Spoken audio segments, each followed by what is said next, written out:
Fight.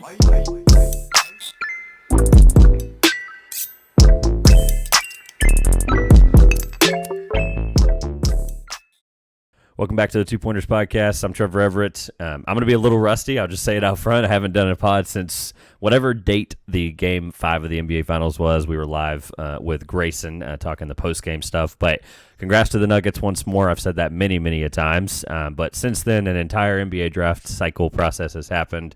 We've had a draft. We've had undrafted free agents happen. And for the second year in a row, I think, if the years are right in my mind, if not, whatever. We've had like 5 NBA seasons recently. It's all mixing together. But Ryan Hammer, who's not new to the program here, is back. How are you, my friend? I'm good as always. Correct, not new. I'm very comfortable being back. I'm happy to be here. Awesome. We're super excited. It's going to be interesting and I want to jump straight into it because all the stuff for you always be on the screen. Shout out to StreamYard for allowing us to have Twitters and things all on the screen like I'm not used to still. But everything will also be linked in the description below.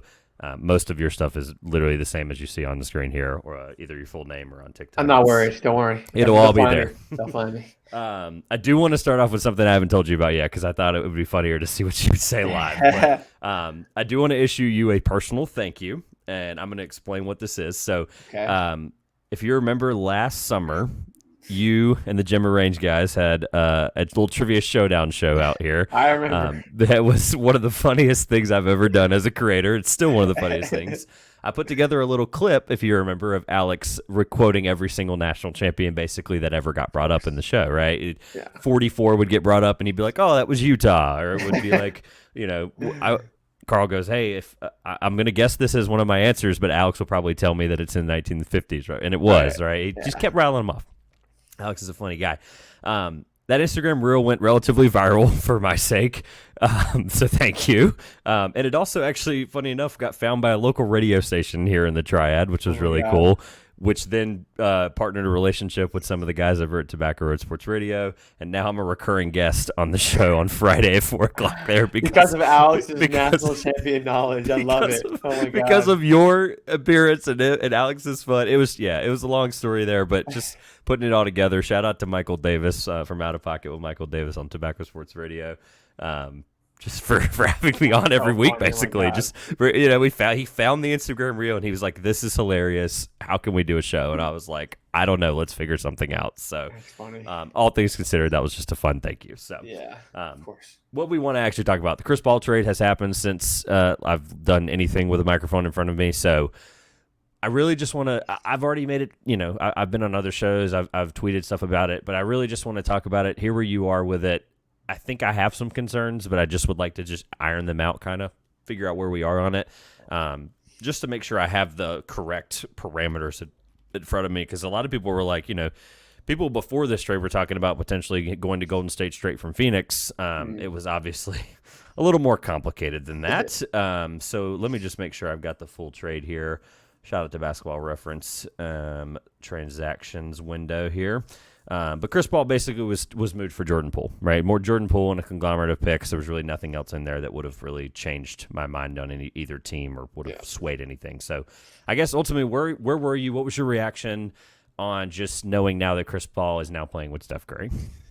I was surprised. Just not like surprised more. I think just like I can't picture it yet. Him them playing on the same floor. Like I'm trying to picture them trying to close out a game in the regular season against like the Lakers, right? It's like tight in the fourth quarter, and it's Chris Paul, Steph Curry, Klay Thompson, and Draymond. I'm like, what is going on here? Like, what am I trying to pick? I can't do it.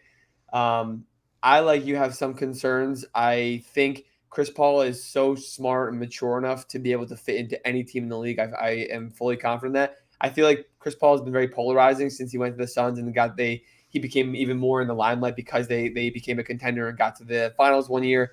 So people will start talking about him more, and people start hating him more or liking him more. I like him. I think he's a perennial winner to an extent because everywhere he goes, he wins. He wins more. They win more with him than they did the year before without him. But the fit is going to be weird. I don't know how they're going to be able to win a title. I don't think they will. So Here, let's talk the fit out for a second, because I'm with you. This is what frustrates me is even with the James Harden stuff in the past, right? Playing with Houston, you know, we know that was James Harden, peak of his powers, MVP, 35 points per game. Yet Chris Paul was still his second best teammate, right? Like, which is just in and of itself, they probably should have made a finals. But again, ironically enough, they ran into the Warriors.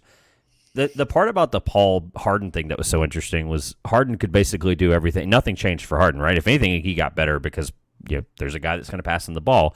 Obviously, Chris Paul, pick and roll kind of guy, high-low action, all that stuff, right? Whatever. That's not the kind of stuff they would run. But they essentially would just stagger them at any point. One of them would never be on the floor with each other until the fourth quarter, and they would close games. And honestly, if he hadn't have gotten hurt, because he hasn't played 62 games or more, I think, or something crazy like that since 2018 or something, right? Or has tried not to since 2018 or whatever. I saw it yesterday. I'm not quoting it properly. But he's essentially just he needs to get to a point where that lineup is going to be – they're not going to need him to play, right? Like, they're going to need him for March, April, May, June. Like, it's that simple. They're going to need him for 4 months. The problem is he was on a podcast the other day with Ryan Russillo, huge fan of him long term, and had talked to him. He was very honest with him, and he was like – he talked about the situation with the Thunder, talking about fit and talking about some of the lineup stuff.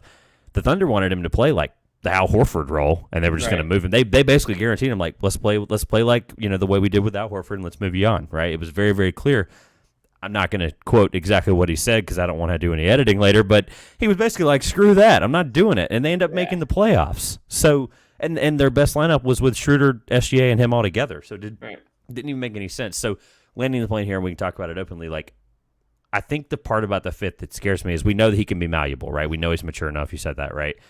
The problem is the Warriors like movement. And if I'm a 38-year-old Chris Paul, movement with a bunch of young guys, Steph Curry, Draymond Green, Klay Thompson's not good for me, right? So I honestly think the only way the fit works is if he plays like 9 minutes a half until March, basically. I don't know. I guess I hear what you're saying. I just like – they're going to have to rely on them, obviously, through injuries and just different rotational fits and who's hot, who's not. I said I was on with the EA basketball guys recently, and I said that, like, honestly, there's a world where Chris Paul wins Sixth Man of the Year next year. Like, why not? Because like I think one of them mentioned like bringing him off the bench. I'm like, yeah, I guess it makes more sense in the regular season for sure. And if he comes off the bench in the playoffs, he probably plays 30 minutes still, and starter minutes doesn't really matter. But in the regular season, like, I don't see why it's a problem, and I don't see. At this point in his career, he couldn't win the Suns. They like, you know what? We're shipping you out, and then I think he's good enough and understanding enough to accept that role if that's what's going to become best of it. I got to imagine that yes, he's had his beef with Draymond and Steve Kerr, but I got to imagine that he respects them in terms of like basketball knowledge and the Warriors system and stuff because he's not. He knows he's not going in there and shaking things up to form around Chris Paul. He's going to form around Steph and company. So I think that's a logical thing that he could be like a legitimate Sixth Man of the Year type guy playing off the bench for 80% of the year. Yeah, going back to that, like the beef with Draymond and all that stuff. Yeah. Like going back to that Clippers series, that first one where the Warriors won the championship, that 2015 year, where like Chris Paul like just manhandled Steph that series. I mean, it was like he was able to get away with all of it because it was one of those things like that he was able to understand how to play the guy. And Steph, obviously, that was kind of like the first real big moment that he like took down him, and they obviously went on to win the title. But I think if I'm like you mentioned Steve Kerr, like the part of that is interesting. If I'm Steve Kerr, I was jumping up and down wherever I was when I found out about it because it's an adult in the room, right? I don't have to deal with Moses Moody, Jonathan Kuminga, James Wiseman, all these guys that they've had over the years. And honestly, I don't know if Kerr was probably happy.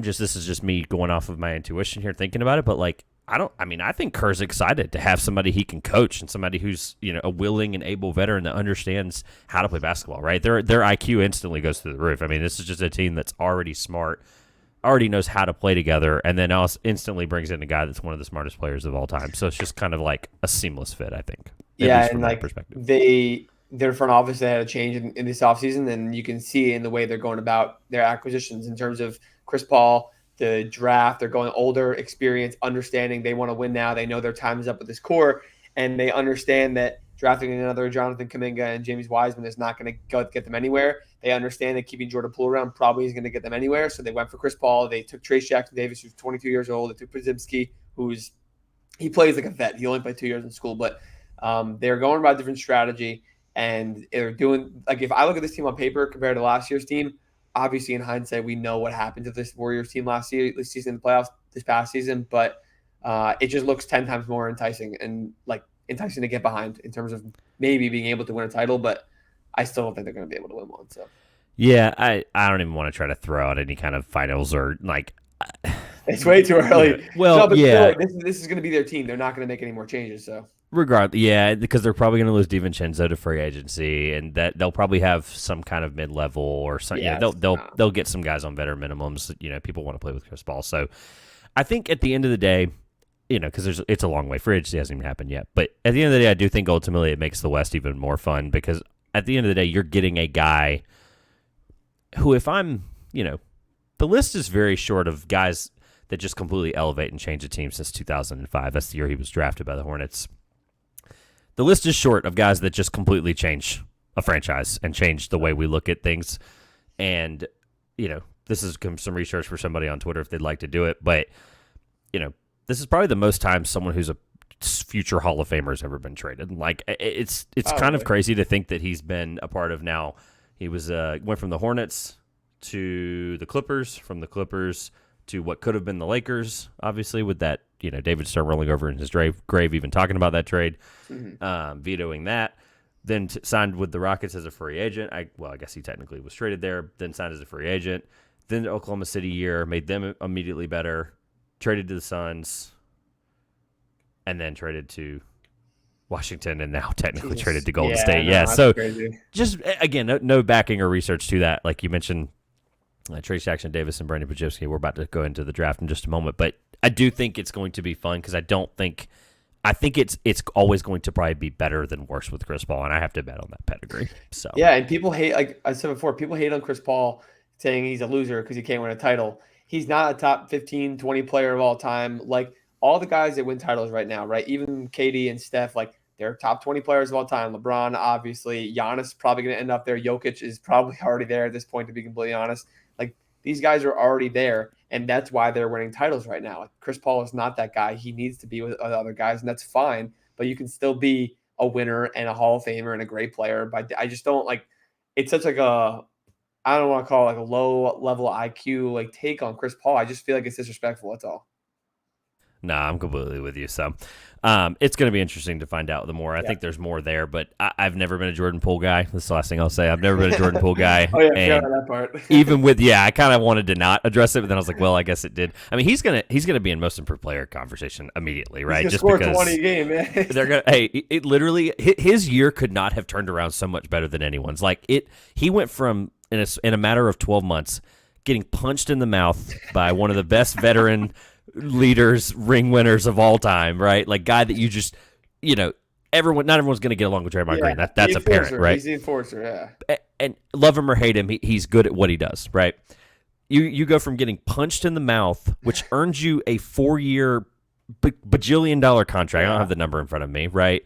Which I think was an overpay. And Mike Dunleavy, Mike Dunleavy got him out of there as fast as he could. I'm with Mike Dunleavy there, but and you went from that to like, he was limited this year. Like he took less than 12 shots a game. It just was this thing where they didn't really love the fit and love the role. To you literally are going to get a chance to be the guy on a team that wants to win 12 games next year if they can help it, right? You're going to go from that ultimately a punch in the face to getting 30 shots a game. It's just such a turnaround for a guy like that. So didn't think we were going to spend 13 minutes on Chris Paul and Jordan Poole, but I did want to just address it. It's the first time I've ever talked about it publicly, It's worth it on here at least. So thank you for doing that and getting that out of my system. So, all right. So let's talk about the draft. I want to go cover over a couple of things. If we go a little over an hour, it is what it is. I want to talk a little bit about some mocks and just kind of things kind of fell. There were some really good people in the space that did a really good job with their mocks this year. I was not one of them, which is why I want to talk about it. So, our team's draft, obviously, I think both of our teams kind of had a very good draft. I want to talk about that. Sure. Winners and losers, as always. People always do that. And then grades, just want to throw a couple of those out there. Undrafted free agents that we were impressed with. And then I have 2 questions at the end just to kind of put a bow on the NBA draft. This is the official last draft chat of the season. So, first of all, my mock was brutally destroyed. So let me just read you out. Look, the list of right picks is abnormally smaller than the wrong picks. It's so tough though. It's the NBA draft. Like if you have a guy going 7 and they go 8, I think that's a win. Okay, well I didn't do that much detail, but I wanted to look exactly either right pick to the right team or right number. Yeah. So I only had 1, 2, 3, 4, 5. I only had 6, so I'll just tell you. I had number 1. Of course. Oh, great. Good job. Yeah, I have to count that as a free point. I had amen to the Rockets. I ultimately think that I think the Cam Whitmore thing was probably more fake smoke than real smoke. They ended up getting him in 20. We'll talk about that in a minute. Or 22 or whatever the heck it was, 21. I had the Pelicans drafting Jordan Hawkins. People were in the minority I feel like I was in the minority of actually like that pick. I know that puts them in a weird log jam position with guard. Don't care. They're trying to win. Shooting wins. And he's best available at that point, probably for them. I had intel on this one, so I kind of took this one with a grain of salt, but I did have Hunter Tyson going at 37 or 40 or whatever. I won't go too far into detail about that one, but I knew that was happening, basically, is what I'm trying to say. Put it out there. I was doing a co-mock with someone, so we obviously had to come to some conclusions. I trust the guy I was doing it with. I basically told him, I said, we're putting Hunter Tyson to the Nuggets. I don't care which pick it is in the second. And that's what happened. Ultimately, everyone texting me all shocked, and I'm like, it's neither here nor there. The Wizards drafting Tristan Vukcevic, if I'm saying that right. I had that right, which was awesome. I just think if they're bad, draft stash guy that they can play next year if they want to, sure, whatever. And then I had your Hawks taking Seth Lundy. I got that right. I was really proud of that one, which is why I kind of wanted to use that as like a segue to talk about our teams. But nice. How well did you do? I tried not to look at your board. I wanted you kind of bring it to the table. But is there any ones you were proud of? Any, you don't have to go through all of them if you don't want to. Yeah, no, I tried counting before. I think I got to I think I had 8 or 9 right. The thing I'm most proud about, two things, but really like 3. I had 18 and 19. It was Jaime Jaquez, Brandon Bazinski. I had Brandon Bazinski and then Jaime Jaquez. Like I was so confident that I was just so confident that both those teams were going for guys like that. I thought maybe Chris Murray could be one of those guys too, but I was like, these are the dudes. These two breathe what these two teams like want, their culture and what they want to have. And I think they offer something very similar to each of their teams. The Heat wanted the guard, I guess, more to the forward, or they like Brandon more, whatever it is. But I was very happy with that. And people questioned why I had Jaime Jaquez going so high up. I was like, listen, he's going to the green room for a reason. Like he wasn't my 19th rated prospect. I was like, but he's going to go top 20. I'm telling y'all now and whatever. And then green room is a telltale sign. Other than Ryan Repair, it's literally a telltale sign. I felt bad for him. He's on my loser list for another reason. We'll talk about it. He has to be, but yeah. My other one was Jordan Walsh, just because the Celtics had 1 pick. I had not have inside information. I had a lot of inside details about like what teams liked certain guys from agents, from the guys themselves, from people that work for teams. It didn't mean that they were all going there. I knew that Jordan Walsh had a privately kept unbelievable workout with the Celtics.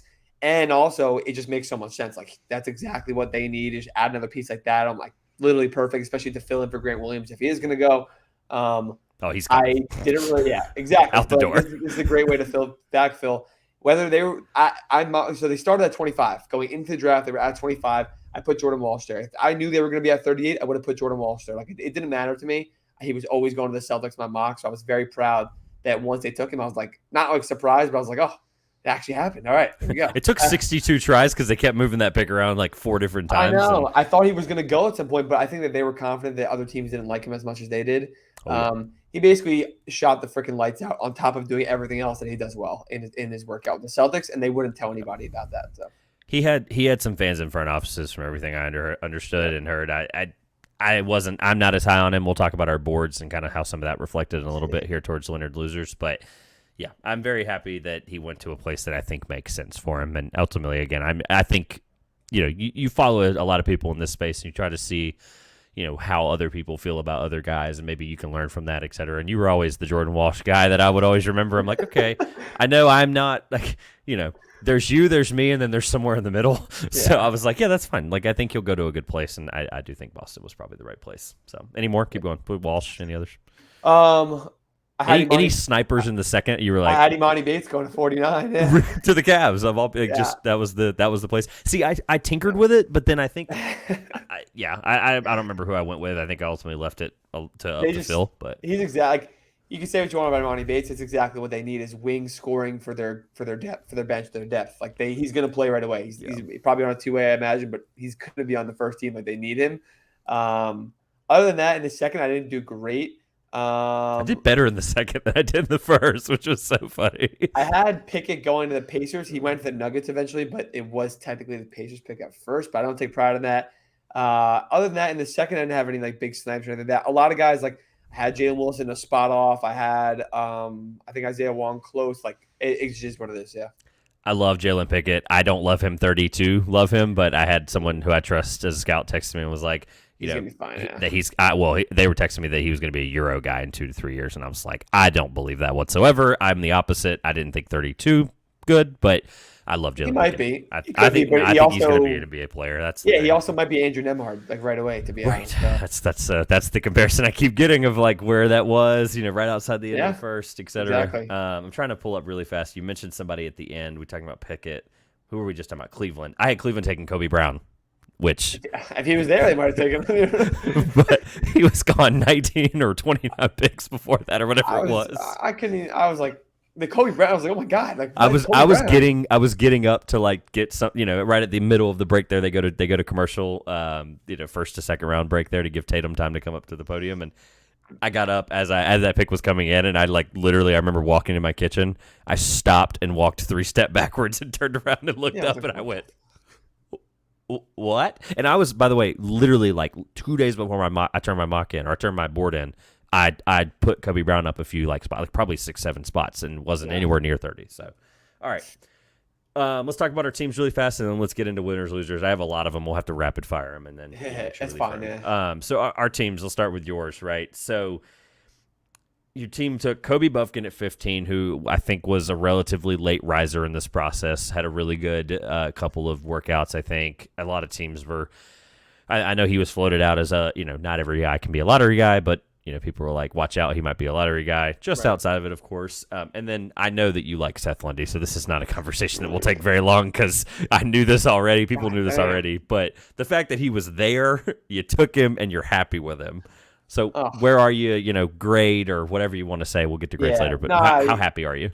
So going into the draft, I was like, I just had this weird feeling we're taking Kobe Buffkin, and I'm not as high on him as everybody else. I think I had him like edge of the top 20, but I was like, you know what? He does a lot of things well. He can be our like Emmanuel Quickly type esque player, which I love, and we don't have that. I think it's a huge gap that people don't realize. Where the Sixers have Maxey, the Blazers have Simons, all these teams have one of these guys, combo guards that can just go crazy at times. And Jordan Poole was kind of that for the Warriors in his heyday last year.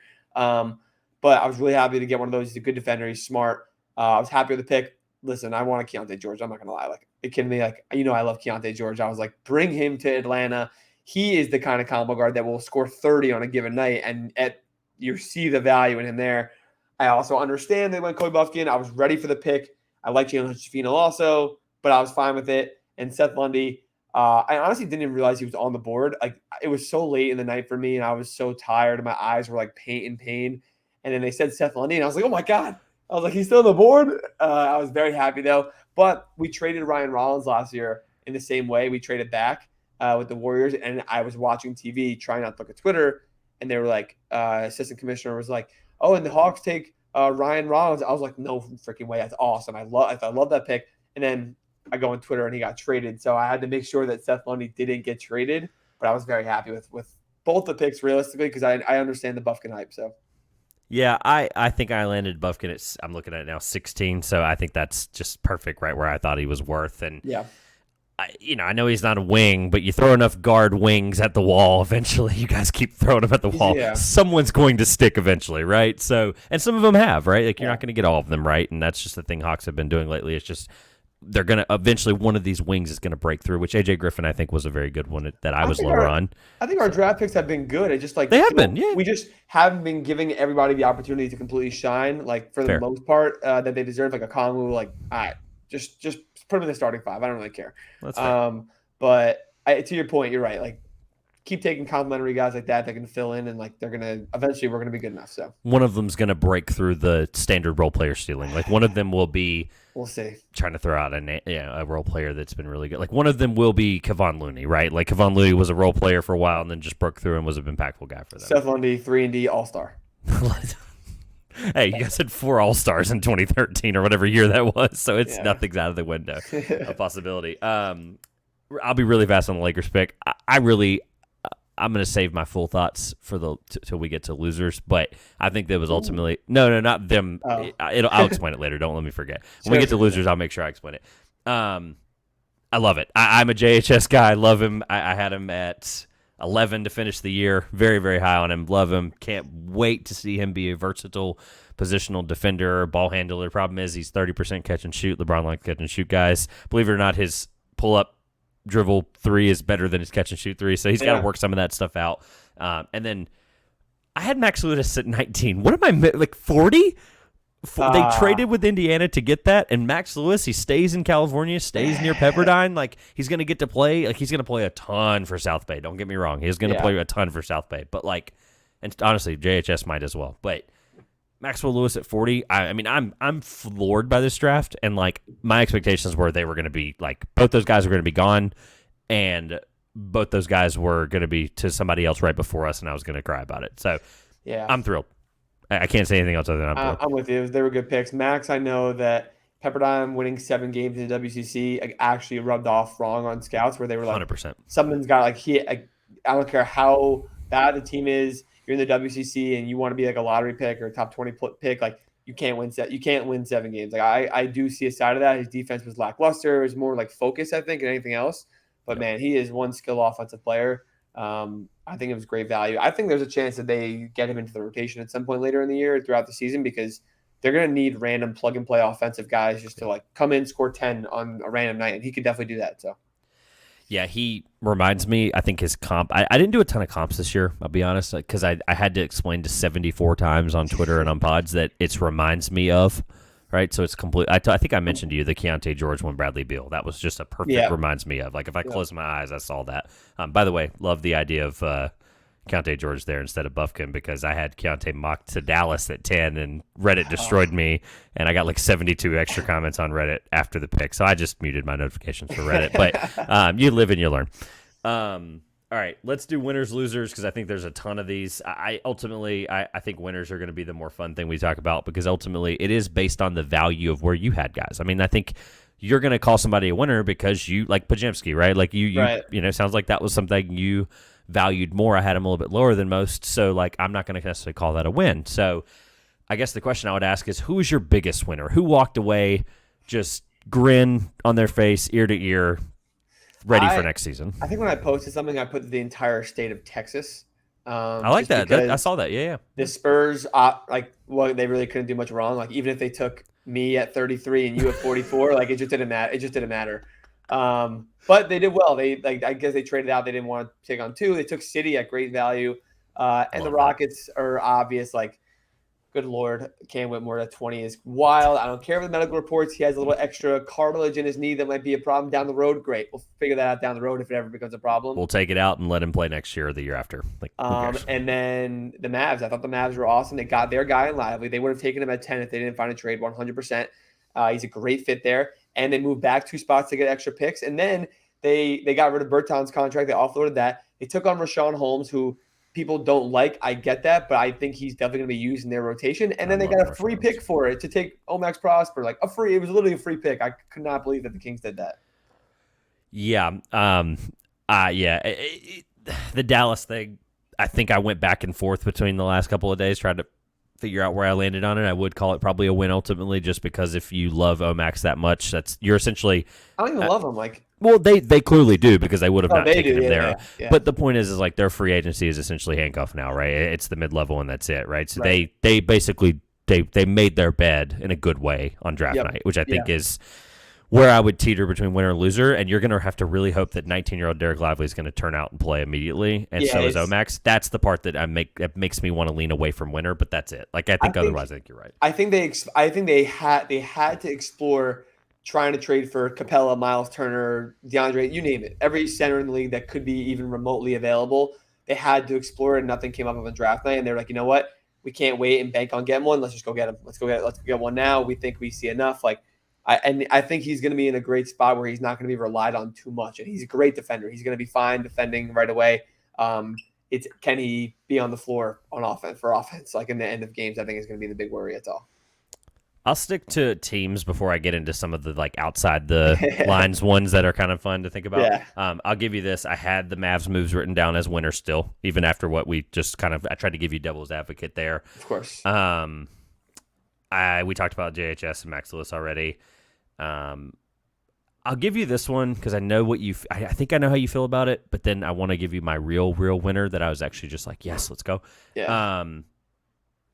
If I liked Bryce Sensabaugh more, and I liked him going to, because he was so divisive this year. Like I was in the minority of people that liked. I didn't have him in my top 10 like a lot of people did, or Yeah. top 15 or whatever. I had him in the 20s, which is totally fine. The point is I think I kept saying he needs to go to a place like almost not necessarily a contender. Like I think he would have been great in New Orleans, just somebody that would have played spot minutes and learned and grown and be able to reel in that offensive game a little bit better. I don't hate the Utah pick because I honestly think they're going to win more games than people think, just like they did last year. So maybe it was. Maybe I'm talking myself into him live, but I think Utah is probably because I loved. I hate when I do that.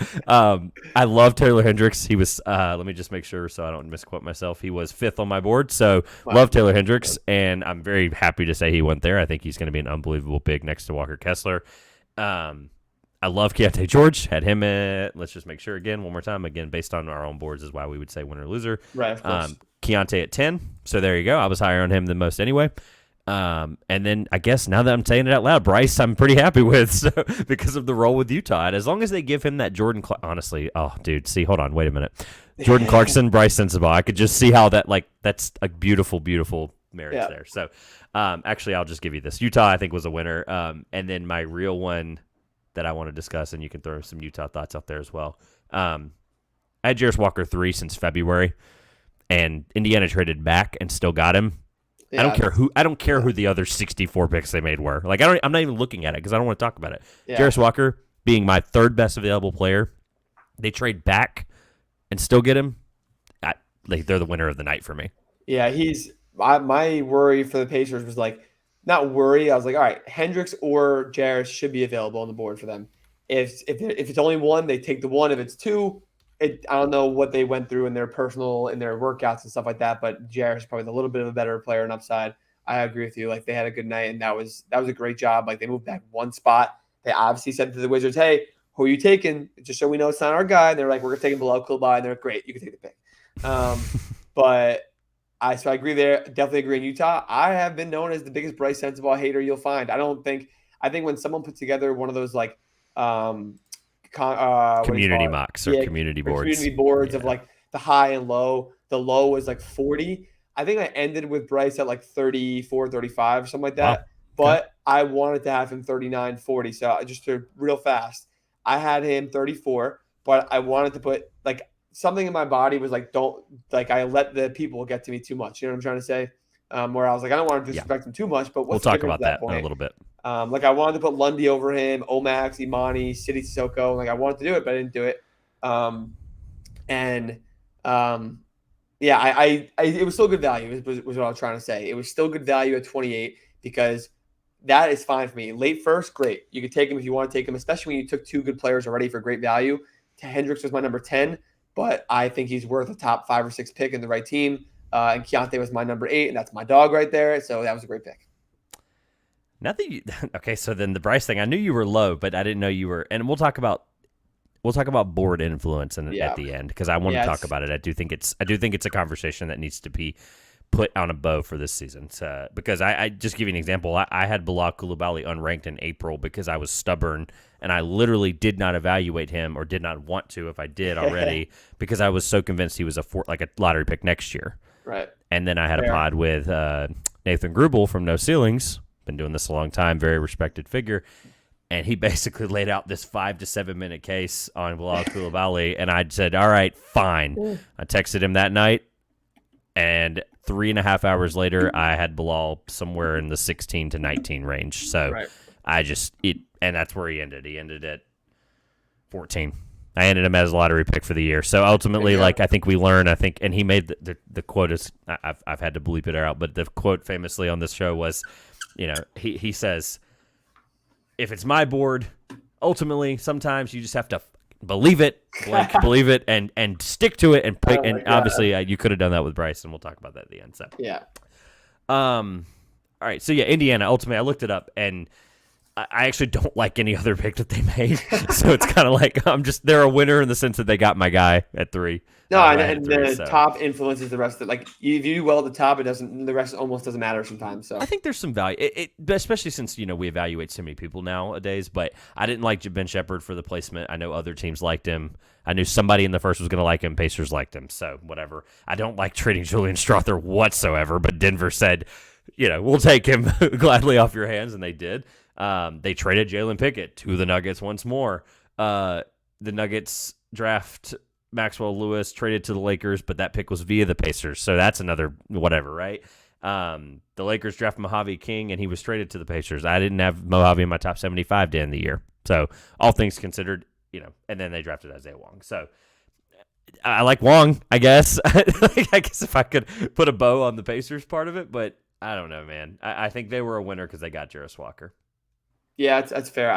When you put it in perspective like that, I obviously knew they took. I didn't label them as like a big winner because of the rest of the draft. Also, Yeah. I understand the Ben Shepherd stuff. Like, I think people get carried away a lot of times with, and teams do it also. I think with like the one mid-major or the one like random riser.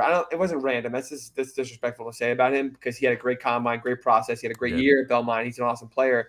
I just think people get carried away with like the mystery almost. It's usually international guys. That's kind of like what it was with Bilal if like he ends up not being great, but I do have confidence in him. But the mid-major guys, I think it happens just as much as the international guys that aren't like proven, right? Like Jalen Williams late in the process last year, but we knew what we got. Max Lewis, we saw it from the start this year where Ben Shepherd like was good, but he was not on draft radars for majority of the year. So I think people get caught up in that, especially in Twitter and draft content world. Like people just go absolutely bonkers on one or two guys, which is fine. I think it's fun. So were the Hornets a winner?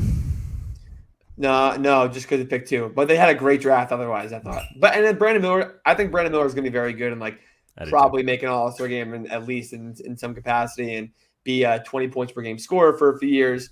I just can't wrap my head around I just can't get on board with picking over Scoot. But the rest of their draft was great. I love Amari Bailey. I think that was the best pick, one of the best picks of the draft, one of the best steals the second round. So. Amari Bailey, Nick Smith, making sure I've got everything right here for them. Who else did they take? I do worry about Nick there because he's a James Bouknight like player. I just like, what are they going to do if he's not playing well right away? They're going to do the same thing they did with Bouknight. Like, I don't know. He also thinks he needs the ball 24/7, and I think that's the part that scares me. But if we're just talking value, that I think that's exactly. I don't hate it. You just collect, but this is the thing at pick number 2 where they just took Nick Smith for value because he's on the board, and they probably don't need another guy like that. But they probably don't need Amari either in that sense. But like, then why at 2 you're drafting for fit unless they legitimately think that Brandon Miller is a better player? I'm not really sure. So. Yeah, the Hornets also they drafted Colby Jones and traded him to the Kings, which loser, whoever didn't take Colby Jones. But also the Hornets drafted Muhammad Guy, who I really liked, had him in the 50s, and apparently he was traded to the Hawks. Yeah, I guess we missed that earlier when I was writing down the Hawks picks. Okay, yeah. I was only looking on the left side of the NBA.com. I wasn't looking at the VIA on the right, so I got lost in the traded to the Hawks part. You mentioned Amari Bailey, and I think that was it for them. So I guess I'm going to erase Hornets because I was on the fence, and ultimately you made a great case there. I actually, funny enough, we were talking about things I wrote down already for winners. I had Atlanta getting Bufkin as a winner too. So I mean, I guess we ultimately, we landed in the same vein. I've got 2 more, but I want to hear some more you have if there is any. Winners. I don't have the Thompson family and OTE. Okay. Thompson family, obviously, they were emotional. Like, I know they've been trying to do this for years. Like, the brothers it's cool. I'm not a hater of the OT or the Thompson twins. I think they're awesome players. I'm excited for them. It was so cool watching them and their family go back-to-back picks in the top 5 and parents crying, running all over the stage and the arena to try to, like, who do I go to, take pictures, interviews with both of them. Like, I thought it was really cool. And I think it's big for OTE because they also had, I want to say 4 or 5 guys get summer league deals in undrafted free agent market, which I think is very good. Obviously, Jay Gort was like the one guy that maybe could have gotten drafted, but I don't think he was ever going to. Bryce Griggs, I think, was a UDFA as well. Yeah, but they had a few, and Kakiat also, and they had a few players. I don't think any of them will pan out besides the Thompsons, but this is big for them. Outside of Don Barlow, John Montero, like they have it. They're still doing the guinea pig phase. I still think the league is never going to pan out to a developmental league where they want it to get to because of how they have it set up. But it was a very big night for them. And outside of the Thompson twins, like they have a lot of guys involved in the NBA right now, which is what they want. So, All right, let's lean in for a second. I had college basketball alternatives, so OTE, Ignite, overseas, etc. yeah. There was a ton of guys from overseas, right? The top, what did they say? What was it? The top 5 was only one college player, Brandon Miller, right? So that's 2 overtime elite, G League, Ignite, and then obviously a French player. So, and then even if you stretch that out to 8, the top 15, 20, right? You had Bilal, and then you had a bunch of international guys that played in college, like Omax and some others. A couple of Canadians in there as well. Then you had Najee. Leonard Miller. I'm just trying to make sure I don't miss anybody. Mojave King, we said before. Yep, Tristan. Yep, who ended up getting drafted? Ryan Repair, Tristan Vukcevic. Oh, who did City Sissoko? Who was one of the last picks to draft? I wanted you to say his name first. Bibrovic. I had to be honest. That's something. This is the first time in the last 3 years I've been doing this strongly and hardly. I have literally never heard of him. So I was afraid of this. Honestly, I have never seen the name. Never in my life have I seen the name. I was afraid of this too. So I did my darndest this year. I started with 192 prospects this year. First time I've ever started with that number, okay? Let me just be fair. Before January, I had a list in October, and I was like, this is the list of guys, and I obviously probably added some at some point. So the number's over 200, right? That name never, ever was on the list or anywhere near it or never heard of it. And I really wanted this to be the year that I had heard of every single pick or at least watched some film. And then I see a tweet from Sam Vicini, does this professionally and does this very, very well. And he goes, let me find the tweet because honestly, it's probably better. I saw it. He said I don't know who he is. I'm being honest, or something like that. And he basically he knew who he was, but it was he was basically like, look, it's a shock even by whoever would pick. He was like, they shouldn't have made that pick, basically, is what he said. He's going to be drafted and stash and never play a minute in the league, probably. So yeah. So let's stall while I look.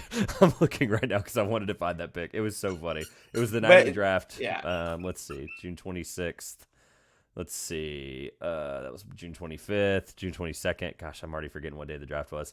I'm looking it up right now. While I'm doing that, we can figure out some other. We were talking about alternatives there. There was a ton. The whole point I'm making is there was a ton of stuff a ton of leagues and methods that did very well this year, and I do think it looks good for the G League Ignite, who obviously next year could have the top 3 picks. I mean, they really could. As crazy as that sounds, they won't probably as unlikely as it is, but.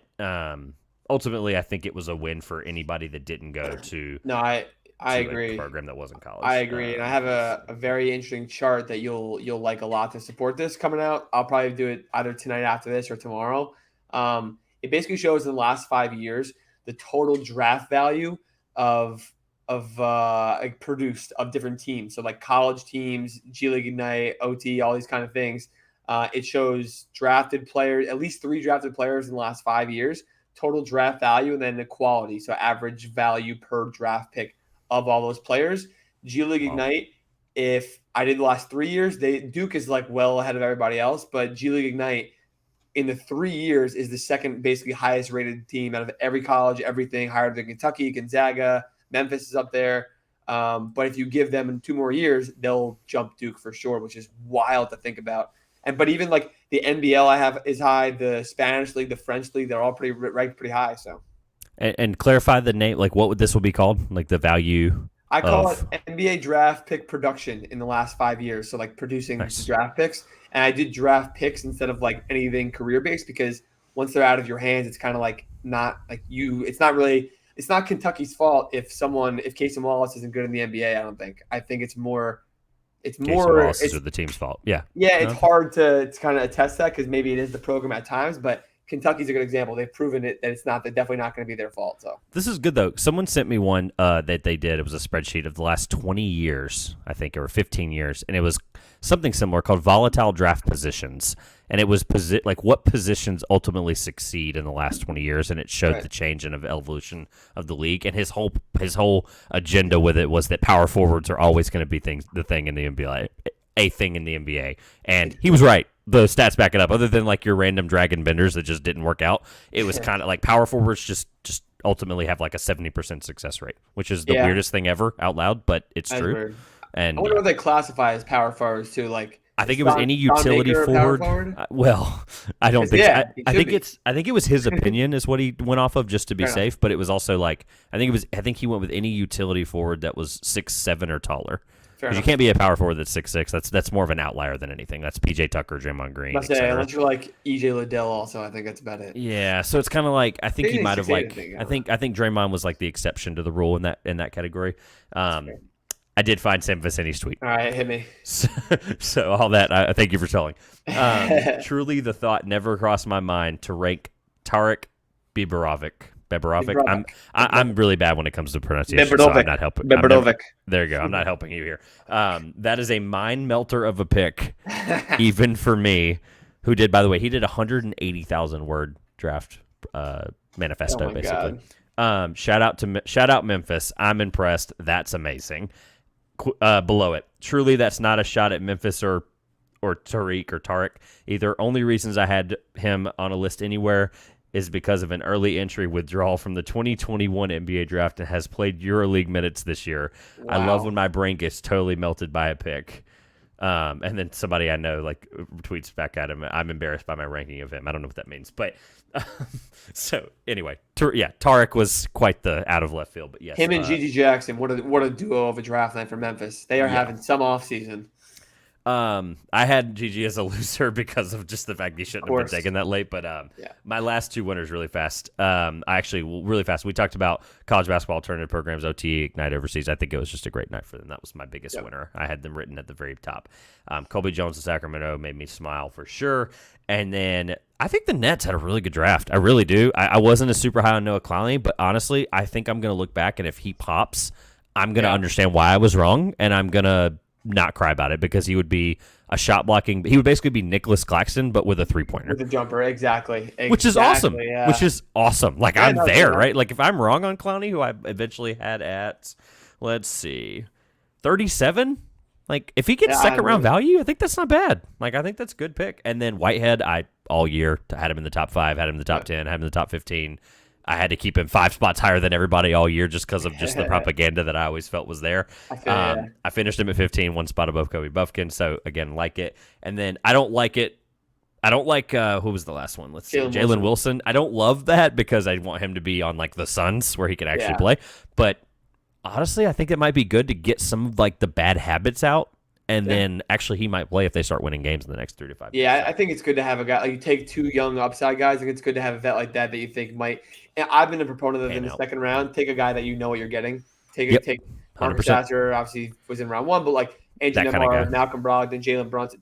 Just take them. Just take them, especially when you have 3, 4 draft picks, like, and you go upside. Like, don't go upside again. And then at pick 51, it's not going to work out. Yeah. All right, let's hit some losers. Any winners that you would be far-fetched to think we should mention? Like, we're good. All right, losers. I'm gonna get it out of the way. The 30 NBA teams for not drafting Terquavion Smith. I know he was a first-rounder potential last year. He's a bad example. Loser is trusting yourself and going back to school, which ultimately, talking to people, his decision to go back to school was because he really didn't feel like he got a full school experience. I don't know if I believe that fully. I do think he probably didn't get as much good feedback as he probably wanted last combine, and I think hopefully he goes to an NBA team like the Sixers, which we'll get to in a minute. But I cannot fathom that kind of guy wasn't drafted. I know he's 6'2.5" without shoes, but like the kid went from less than an assist a game basically to led the ACC at one point in assists.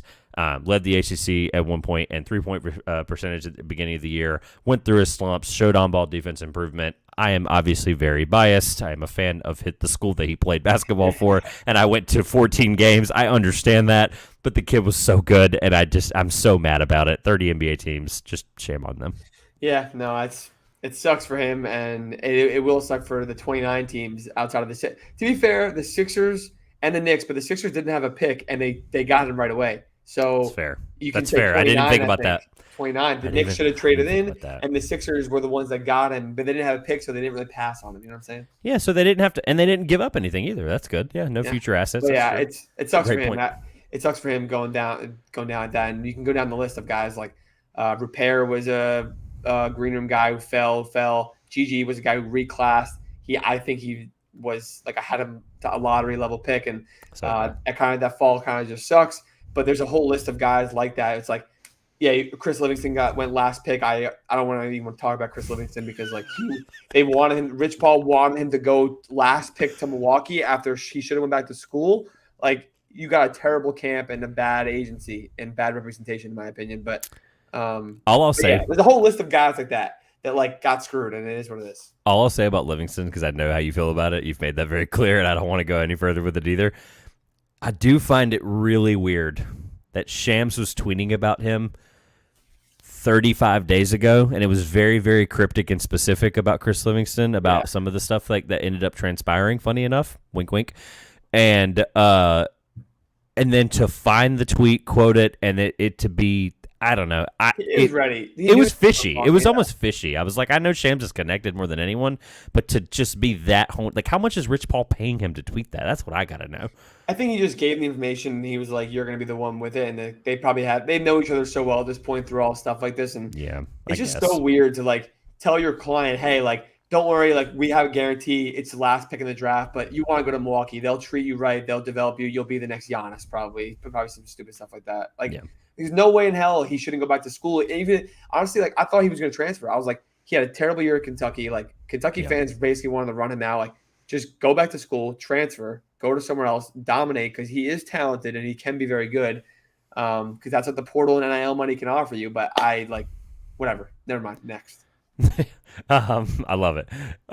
Who's your next loser, or who's your loser? I threw out Turquavion as. I mentioned a couple of those guys like Repair and Gigi. Like that kind of just sucks for guys like that. Cam Whitmore, I think, is going to be in a good spot for himself, but he also lost out on $10 million over the next 3 years, so that kind of sucks. Was it 20 or 10? Like, I heard it was I did 20. I did the math on the rookie scale contract. All right, good. I looked. It was 10. It was about. It could range from anywhere.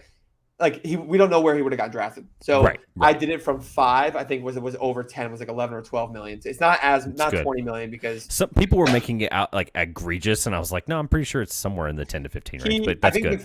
I think the 5th pick gets 19 million over 3 years. So okay, that's fair. But still, 10 million, like, that's a bag. He doubled his contract he would have got. So it is what it is. I'll lean into your fallers thing a little bit because you probably have this written down, and I think you've tweeted about this or posted a TikTok about it. But experienced college players that should have probably gotten drafted. Sucks. Adama Sanogo, Oscar Shibwe, Mike Miles, Tosan. We're just going to say Tosan and move on. Tosan Woolman. That's the sure. Right, I trust you on that pronunciation. And then Azuolas Tubelis. 1, 2, 3 of those 5 guys I just named, I had as draftable prospects. Yeah. Like, fully should have been drafted. Mike Miles, Sanogo, and Tubelis. I did not have Tosan as a top 60. Did not have Oscar, but I had them as a top 70. If you were my top 75, I think you're going to play in the NBA, basically. Yeah, that's the way I looked at it. So Mike Miles is 20 years old. He's so young because people don't realize how it is. He was already younger. I think he reclassed also, whatever it is. He played 3 years, but he's the age of like a young sophomore. And I think he's within like 6-7 months of Brandon Miller's age, which is crazy. Yeah. But he's anybody small, else like I omitted that you kind of like, because I know you like those guys. So. There's a whole list of guys. Like Marquise was never going to get drafted, but whatever. Marquise Noel, Ricky Council also didn't get drafted. Demoy Hodge didn't get drafted. You said Oscar. Jabari Rice was never going back to school anyway. Craig Porter Jr. didn't get drafted. Tawani Kamara did get drafted. Landers not. Like there's a whole list you can go down, but at some point, Drew Timme also. At some point, like it's like all right. They can't all get drafted, right? Right, fair. But still, Oscar and Sanogo, like Oscar. I think those were the 5. I think the 5 I just named were the 5 I think we were all the most shocked by. Oscar and Sanogo were the biggest ones because Sanogo showed an ability to shoot, and teams have liked that. I know. And Oscar, because won National Player of the Year, he's such a good rebounder that I'm like, I would have taken him with whatever pick in the end of the round. I just like, and also Trace, I thought he was going 30s, maybe even late 20s, and I think he is in that group because like going 57. Going to Golden State is great for him, but going 57 sucks for like your stability and financial like worries and stuff like that. So it's going to make more guys next year go back to school. If Zach Edey can play another year, he's not going to after next year, but he'll go back. I'm telling you, after this he'll go back. But next year's draft is also weaker, so guys might get better, like more confirming feedback and have more confidence that they're going to stay in the. I don't know. There's only 58 picks. It sucks. Yeah. It shouldn't be. It should be 60 every year, no matter what happens. You forfeit the pick, it should go to someone else. Like I'm very, very firm on that too. So I gave you the bait and you took it. My next one is the Sixers, Bulls, and the NBA. All are losers for taking away 2 picks in the second round, which takes 2 chances where guys can achieve their dream of being drafted. I'm saying You took the bait. I was like, let's see if he takes it. And I'm so happy you took it. it's so true. Like, and so sick. Oh god, it's so stupid. If like whatever team, I think because they're such late, they're always late seconds. They're always late seconds. Given to the team that got affected most. So like. I don't know. I forget who it was. Who they tamper with? Was it Harden or I don't know who it was? The Bucks, I think, was. Or who the Sixers tamper with, or the Bulls? I don't even know. All right, how about the Knicks? The Knicks, if the Knicks get a pick taken away because of the Jalen Brunson situation, the Mavs should get that second round pick. Like they should get that. That's pick a good. See, that's an easy fix. It gets the guy. It gets the team affected most in the negative. They get something out of it, even though it's not much. And another guy gets to get drafted. Like you're affecting guys going back to school now. When guys are sitting there. I'm 100% sure that like Zach Edey was like his camp was like, hey, like there's also another con. There's also 2 less picks this year than there normally is. So like that's less to bank on to get drafted. And then he went back to school. It's really, really dumb. I have a lot of changes, a whole list of things that the NBA should change for the NBA draft. That being the biggest one. So. Okay, well, that sounds like we have another podcast in a few months. Yeah, that's a whole episode. What's up? That's a whole other episode. Oh yeah, no, we'll bookmark that. I would love to discuss it because I feel like that's one of the things the last couple of years. Even though I'm contributing to college basketball and NBA work now, I still try to be as in on the NBA as I can be, cover it every single week, etc. And I feel like rule changes and good ideas as something I've kind of slacked with and just kind of like never really open the door to some of these conversations as much. So I do think it's really good stuff to think about. Yeah. Before we get my last loser, give me some more losers.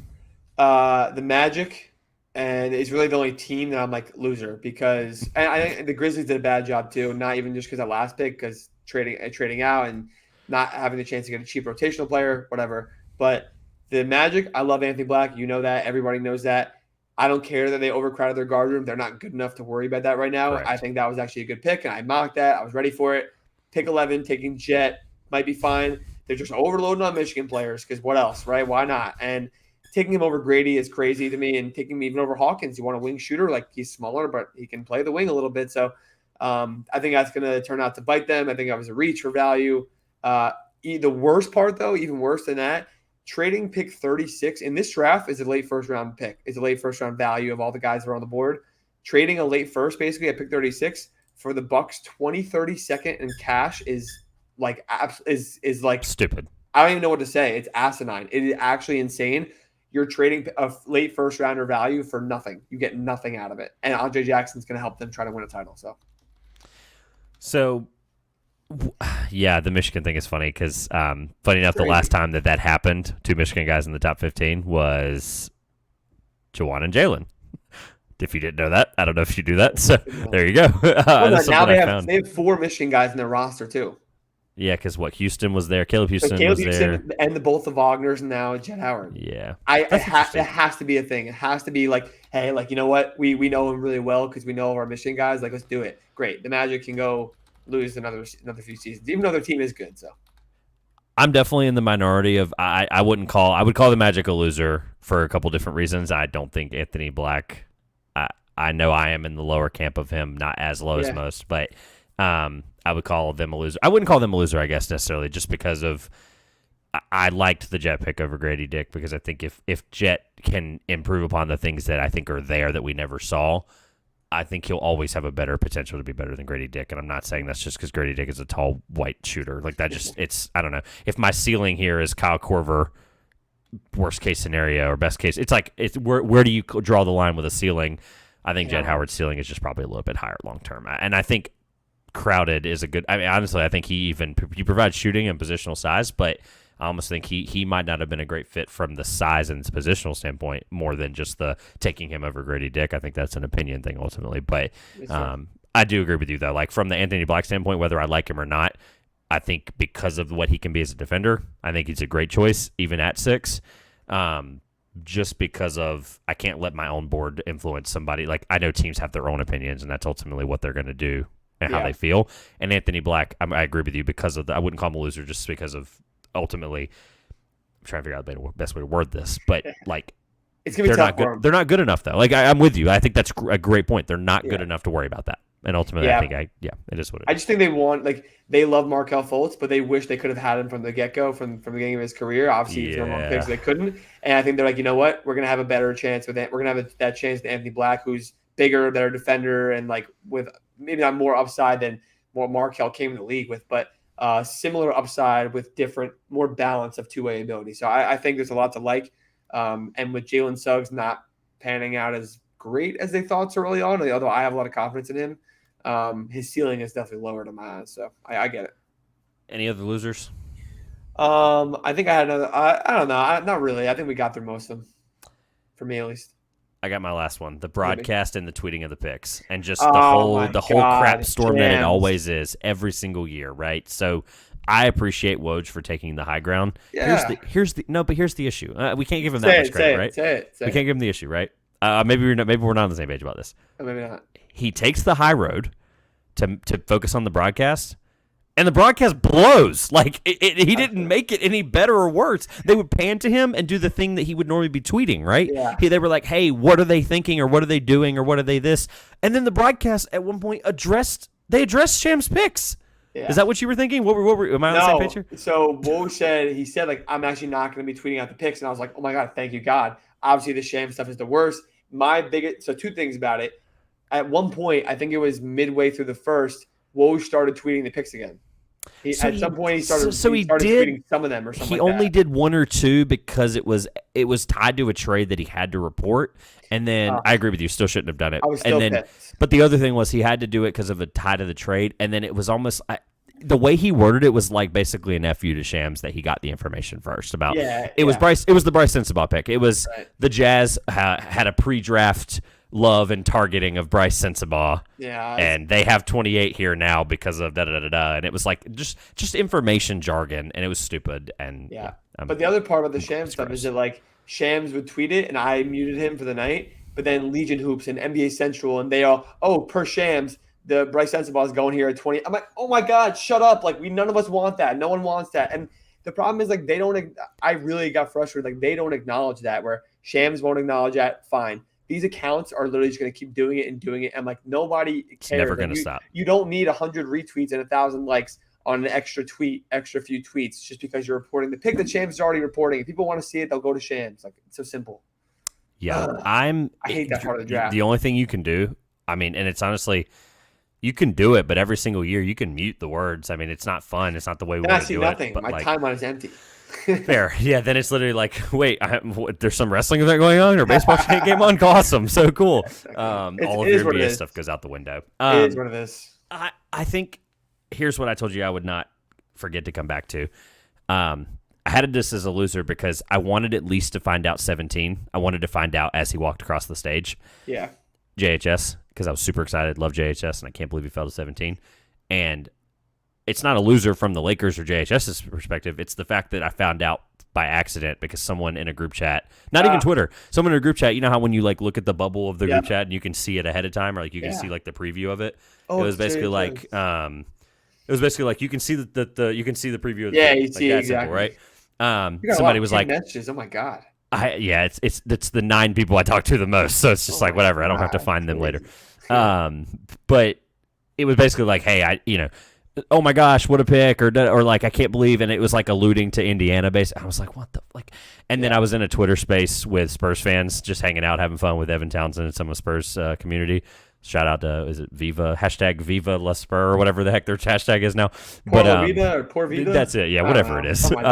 But then I literally said, like, because I was a speaker in it and I was talking about the draft as it was happening with them, and it was a great time. Shout out to them. But I said, when we get to 17 or when we get to the end of 16, don't say a word about it. And I turned it down, and I was not on the stage at the moment, so I turned it down as low as I could, and I still hear someone mention the tweet from Shams about it. And I was like, so I literally tried my absolute damnedest to not hear it, and I still did. So honestly, I'm still bummed out about it. So you're the loser of the draft night then, basically. Basically, yeah. Or the tweeting of the picks because of that. And yeah, I'm angry about it still to this day. So I hope Shams, I'm just going to, what I do is I make it through the lottery, and then honestly, I think you need him on from like 25 this year They to go like so fast. well, Oh my God. the not even that. It's the trades that like Boston traded Yeah. those seconds like 44 times. They did So 25 to 31, 31 for 34 and 39, and then 34 for 38 right. and like a second. I was like, oh my And the God. broadcast, by the way, didn't announce one of those at all because they knew how far behind they were. So they Yeah. said, screw it. And the other thing is people are texting me, right? And I'd rather talk to people via text who aren't spoiling the pick because I know who to talk to and who don't. Right. I think I texted you at one point, congrats on Kobe or something like that. So it's like, and I knew you were like this. I knew you didn't want to look at the tweets either. Yeah. So that's why I waited till it was safe enough distance after the pick. And then I was basically like, somebody would text me and be like, I think blank would be a good pick here for blank. And I would go, hey, buddy, just so you know, it's not. It's actually been traded 6 times tonight. And I would because at that point I was already like, screw it. And I kept up with the picks. That stuff is always tough. Like you're right. It happened so fast where who was it that got drafted? I think Pickett got drafted. And I was like, wow, that they wanted to get a second Andrew Nemhard. Like, I'm about it. And then I was like, I think I tweeted about it. And someone was like, he's going to the Nuggets. And I'm like, even better. Oh, my God. Yeah, exactly. There was a couple, like the Sasser. Like, there was Celtics fans like, oh, my God, we got Marcus Sasser. This is amazing. And I was like, who wants to tell him?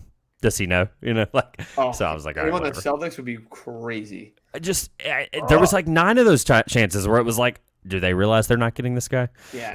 And then whatever. Anyway, now I wish that we had Marcus Sasser. It's all good. He could have been there, man. I got to see him this year. He was unbelievable. Yeah, he's All right. Let's throw out, because of time, I do want to get to some UDFA stuff, and then I have 2 questions. Give me your best grade that we didn't talk about, because if we talked about them already, that's fine. And then worst grade. You said I know my you best tweeted it. grade that we didn't talk about. So if we already mentioned like Utah or whoever, like that was up there at the top, that was A+ winners. Like, what's the best grade you had left, or what's the best grade that you think is worth mentioning, and then worst grade? Like which team you're saying, right? Team. Sorry. My worst grade, I think I went with who did I mention? The Magic, I think. Yeah, I tried not to look at the tweet. That's why I looked at it vaguely, so I don't remember it. This is more for pod's Here we sake. go. I just pulled it up real fast. And the Suns, shout I out had to FanDuel. I had the Bulls at a C also. The Mavs, the Celtics we talked about. I had the Celtics at an A because of all their draft pick corralling, and the Blazers. I want to talk about the Blazers. There we go. Let's do that. I think it was great. I don't think I'm happy they didn't. They definitely explored trades. I'm happy they didn't force a trade for a vet. They took Scoot at 3, easy. Take him 23. I think Chris is great. He's a vet college player, and he can help now more than other guys in that range could have. And Repair was great value for long-term elite defensive tools. Could be a really good 2-way player. He's a great guy to have in your organization to play for. What are they called now? Like Rip City. They changed their name of their G League affiliate, but it's called like Rip City something, I think. Yeah, Rip City.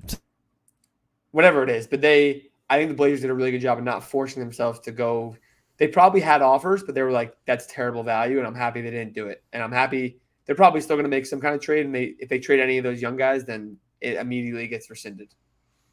It sounds like my dreams were crushed because I thought Chris Murray, I had him mocked to the Kings. I really wanted it to happen. He fit. Like, I was just like, I think I wrote in my paragraph for it in the mock that Phil and I posted. I was basically like, if you have a chance to get a guy that positionally fits, who was really good in college, who could shoot, and also is a brother of one of your best players, I'm like, you take that and you run with it. And then the Blazers just crapped on that party, like one pick. Probably before. would have taken him, the Kings too, if he was there. Well, how could they not? Well, because of the Mavs trade and stuff like that. That's what throws all this off, because that pick was in the Mavs maybe they trade, traded that because Chris wasn't on the board. Chris, that may be. We'll never know. That might be no. Hopefully, maybe we will find out. I'm with you though. I think the Blazers are a good winner to kind of talk about, or a good grade. I guess we're down in grades now. Just a really good grade all around for them. Repair's ridiculous value. I think the only thing I would say is just like, I know the Dame trade, hindsight's 2020, because or Dame conversations. They sat down last night and had really in-depth conversations. It sounds like they're going to try to make moves to win around him. I know at this point, I think they have so many good young assets, they just need to blow it up, but or fully commit to it, I guess, at least. But I do think the Blazers were winners because some of those guys can play now and some of those can't. So yeah, for sure, it's good. All right, who was the worst? I know you said or the lowest grade per se. I had the Bulls in there, the Magic, and then the Bulls and the Suns. The Bulls trading in. The Suns didn't have anybody really. They just drafted. They took Kamara at the end. I just they could have gotten someone better, I think, for what they're trying to. They're just for instant depth. They also had so many opportunities just to move up a few spots to go get someone like Jordan Miller or someone that they know can work for them right now. Yeah, like more confidence in. They could have taken Isaiah Wong. I thought was a good fit, but I think they kind of fumbled the bag. And the Bulls, I think, forced themselves to trade him for a pick. They took Julian Phillips, which some people like him as tools for long term. Like, what are the Bulls doing? What are they doing? Where I think are they're they getting going? Patrick Williams insurance is what I think they're doing. I Well, really do. Great. And then their team is still as average as they can be in the league. They don't know what they're doing. They're not trying to trade their stars, but they're trying to go long term, but short term. They're a mess, and at some point they're going to have to just basically consolidate and converge all their assets elsewhere. So.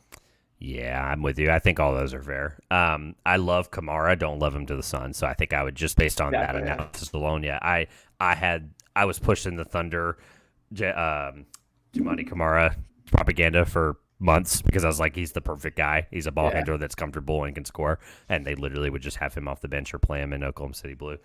I'm trying to make sure I don't forget anything. So 2 things. Let's do this before we get to the questions I have or UDFAs. We'll hit those really fast. The Kings have to be a winner because they got Jalen Slauson. It's no explanation needed. If you're a listener of this podcast, you don't need the explanation. We're good. W from either of us. And Colby. I love Colby too. But yeah, I'm good. The Kings were winners. Kings were winners. Period. Winners. There was one more thing I was going to mention that I hope that we were going to talk about, and I'm trying to remember what it is, and it's left me. I was making sure it was either something that we had both agreed on or something that you were pushing all year, but I can't think of it. So neither here nor there. Let's hit some UDFAs really fast. I've got 2 questions, and we'll get out of here. Just some guys that I loved, and we can kind of discuss. The Sixers Hall, put that up as a winner. Ricky Council, Turk, Azuolas Tubelis, even Marcus Bagley from Arizona State, really big guard. Or I guess utility wing guard. He kind of fit. He's that weird utility there. And then Bryce Griggs, another guy I talked about earlier from Overtime Elite. I mean, 19-year-old, put him in your developmental system for a long time, and I'm not floored if he plays 8 minutes for him. And if you just a good value for a 19-year-old that played in Overtime Elite that took a chance. The Lakers getting Demoy Hodge and Colin Castleton, 2 guys that should have probably been drafted or could have probably been drafted if there was some 58 whatever picks down there. Castleton was one of them. Castleton had second-round offer apparently to pick, and he said, "Don't take me. I'm gonna go sign with the Lakers and undrafted free agency." So props to great for LA, great for Colin Castleton. He's gonna be important for you guys. So. I love Demoy Hodge. I'm a Demoy Hodge fan. I'm in. I went to Portsmouth, so shout out to Portsmouth Invitational. I'll try to put it on YouTube here. The same T-shirt they've had for a decade, but yeah, I saw Hodge at Portsmouth, and I just remember texting someone being like, I just watched his feet for 3.5 minutes. I was like, I don't know if that, and I don't want that to be weird, but he's I don't know, he's unbelievable. No, he's very good. I'm with you on that one. Very happy for him. I'm also happy for my guy Nathan Mensah. Shout out to Nathan Mensah and his family. Good people. Going to play in Charlotte, so I get to watch him play some games in Greensboro and games in Charlotte this year, hopefully. So. Oh yeah. Javon Johnson's another one to the Warriors. The Warriors just loaded up on shooting. They also got Gabe Kirscher from Iowa State. Yeah, from Iowa State. So they just loaded up on shooting. Any UDFAs that you were excited about? I know you had some deep cuts. I like Dallas Mike Miles. He has been living in Fort Worth for 3 years at TCU. Local. I think he's going to be awesome for them. They need depth. They need guys to help out. I legitimately think that Jelly Walker might earn a 2-way on his Exhibit 10 in Summer League or something like that. I think he's another guy that could just be explosive and they just want to have in the organization. And I think the Cavs' need for depth is huge. Craig Porter Jr. I like a lot, not as much as some people in the world, but I like him as an undrafted free agent a lot, especially for the Cavs. So I'm big on that one. Yeah, there's a ton of people that liked him. I think the Thunder had some good value. Adam Flagler was a Thunder guy. I had him as the 58th pick, and I had him in my top 60. Caleb McConnell, who's an unbelievable defender. I got to see him as well this year at Portsmouth. Hunter Maldonado, shooter, combo I'm a fan of Hunter also. Big, skilled guard who, at the Wyoming year this year sucks, and the effect it sucks, and I think he could actually earn his way into the league somehow. So.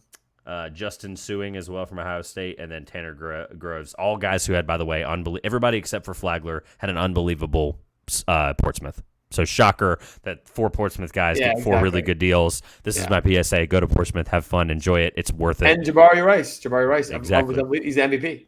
Unbelievable. Any other UDFAs? Yeah, I'll add Tosin and Woolman because I think he should have gotten drafted, and I think Detroit is depleted in their wing room, so I think he's going to actually be of good use right away. So, shout out to John and Rookie Scale for keeping everybody updated. It updated literally minute by minute that night. I mean, I was literally just trying to find out some of the ones and then finding out the next morning. Your Hawks got David Singleton out of UCLA as well, a 24-and-a-half-year-old wing. So I like Miles Norris too. And then Jarkel Joyner, my guy. Love Jarkel. It's not bad. And my college basketball audience knows that anyone UC Santa Barbara, I'm in.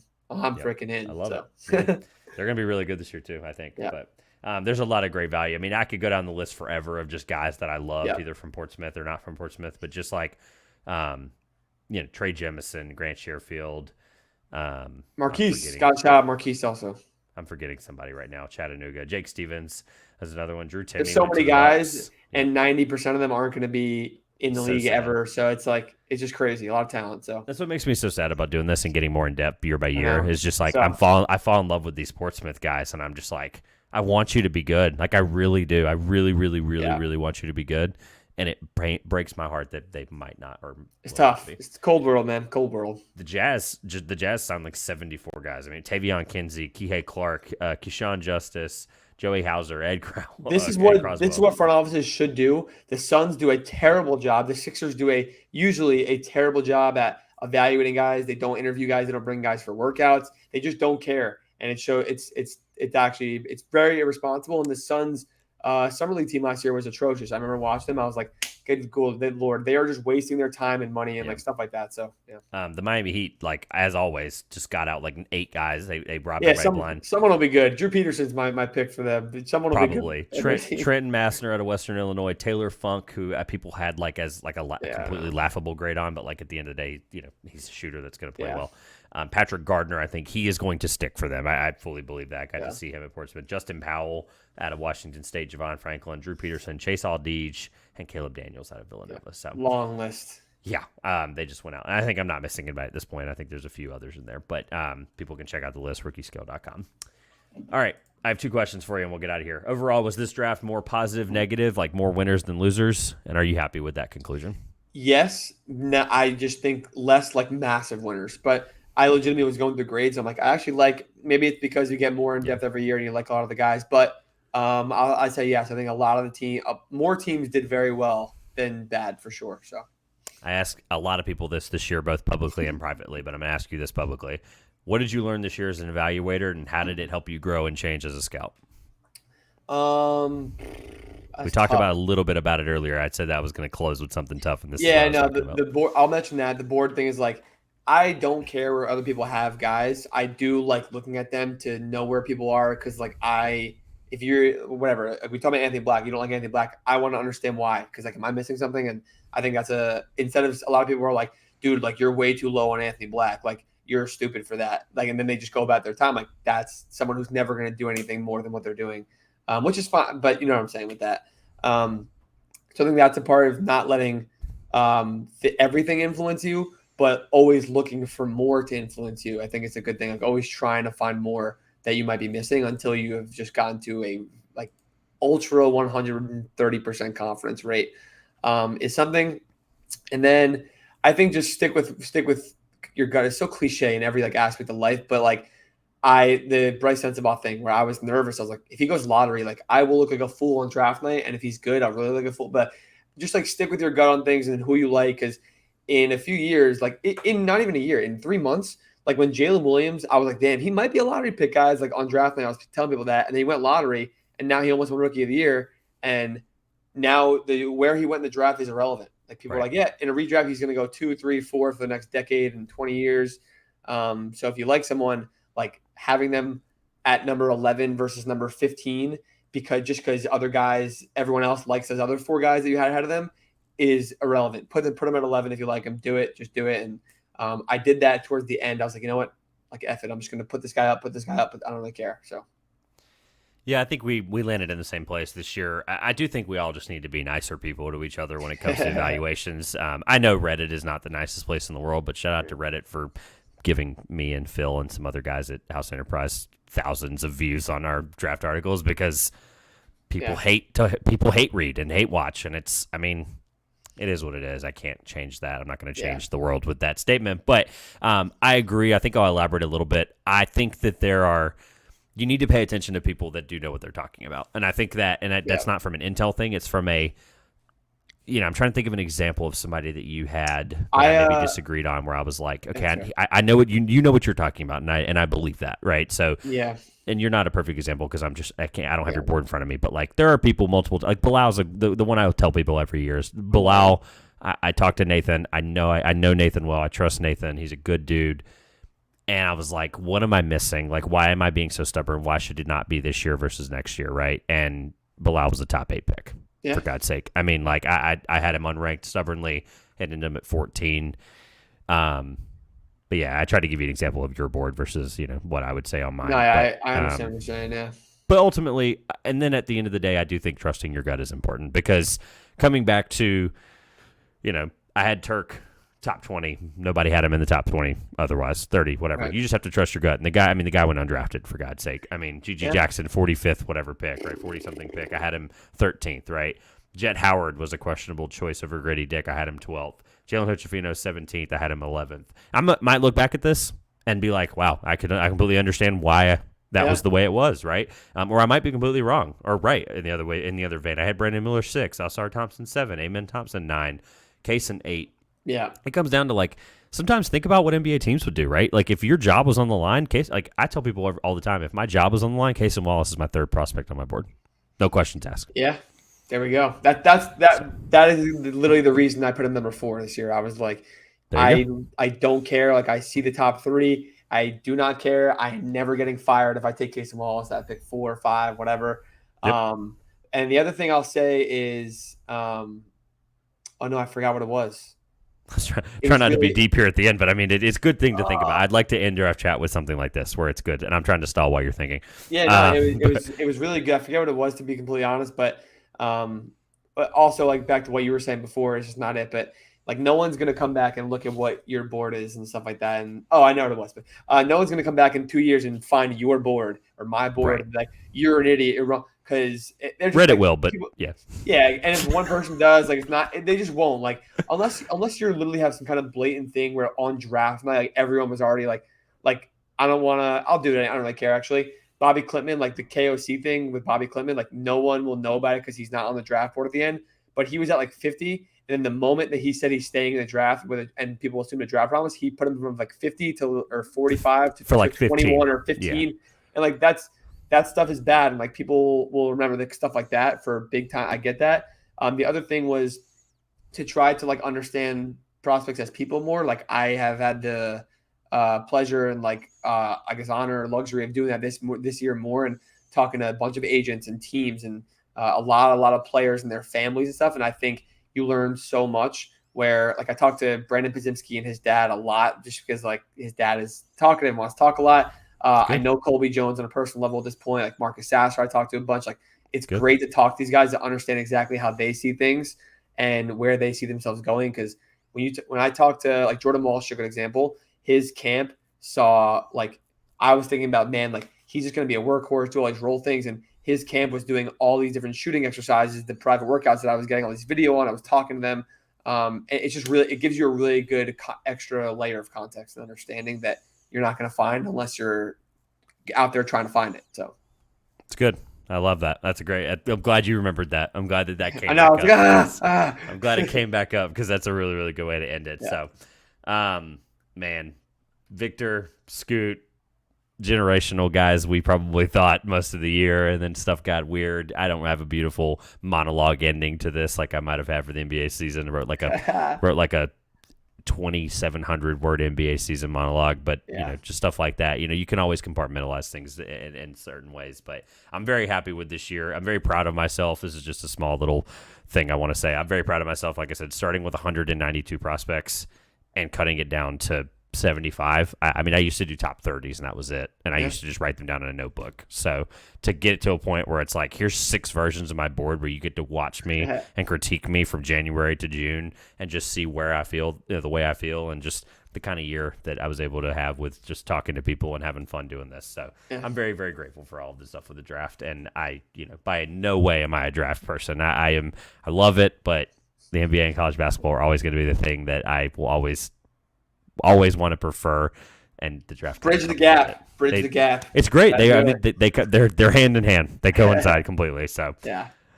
All right. Plug away. Everything is on the screen for you. Well, your Twitter and We're apps good. are right there. So Yeah, anything we're all anything that you're working on, you want to throw out there? I mean, I know that you said a couple things, Hopefully, but hopefully at some point we'll see. I will definitely you need to be in take. summer league? Will you be at summer league? Yes, I will be there. Will you be there? I will not. I unfortunately did not time it out well this year, but push It's comes to not. shove, It's I will okay. be in. I will be in summer league next year. That is Yeah. the plan and the goal right now because of the way vacations are going to fall and some of the time off and stuff.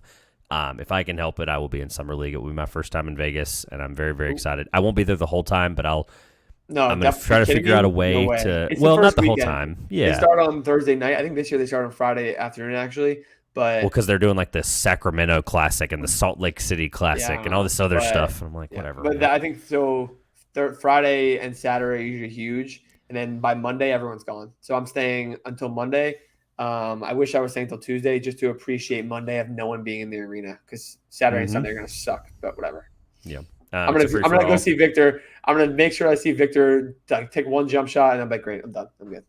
Yeah, and I'm gonna need all the tips behind the scenes I can of like I know Victor won't be there next year probably, or if he is, or somebody like that won't be there, but Yeah. it'll still be exciting, and it's becoming a thing that I think more people go to than used to.